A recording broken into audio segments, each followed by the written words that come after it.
Hello student, let's see this question. Which of the following substance will have least CMC value. ठीक है, तो यहाँ पर हमें 4 सब्सटेंस दिए हुए हैं। हमें बताना है कि किस सब्सटेंस के लिए जो सीएमसी वैल्यू है उसकी वैल्यू क्या होगी, मिनिमम। ठीक है, तो यदि हम बात करें सबसे पहले सीएमसी वैल्यू की, तो सीएमसी जो होती है बेसिकली यहाँ पर इसको हम बोलते हैं that is critical myself concentration. ठीक है, और बेसिकली सीएमसी होती है कि इसके यहाँ पर जब हमारे पास मिसाइल का फॉर्मेशन होना क्या हो जाता है, स्टार्ट।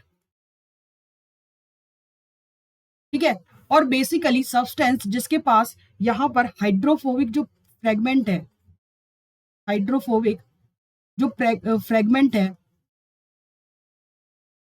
वो जितना ज्यादा होगा, उसकी जो उसका जो मिसाइल फॉर्मेशन होगा वो उतना ही क्या होगा, उतना ही उसका टाइम, उसका जो इजियर होगा।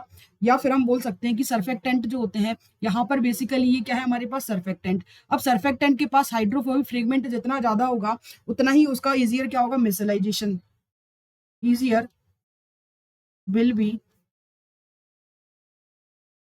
मिसाइलाइजेशन या फिर मिसाइल फॉर्मेशन। दैट मीन्स कि वहां पर उसके लिए जो सीएमसी की वैल्यू है वो क्या होगी, उतनी ही कम। ठीक है, अब यदि हम यहाँ पर देखें तो ये वाली जो चेन होती है यहाँ पर, ये वाली कैसी चेन होती है, हाइड्रोफोबिक, और ये भी वाली कैसी चेन होती है, दैट इज हाइड्रोफिलिक चेन। ठीक है, अब यहाँ पर हम ये देखें तो यहाँ पर C9H19 है, यहाँ पर कितने 6 C6। ठीक है, और यहाँ पर कितने 11 और यहाँ पर कितना 8।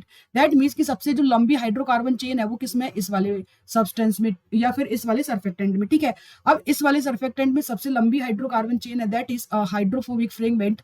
और बेसिकली इसीलिए इसका जो मिसाइलाइजेशन होगा वो क्या होगा, इजियर। और इसकी जो सीएमसी की वैल्यू है इन चारों के लिए, चारों में से सबसे कम होगी।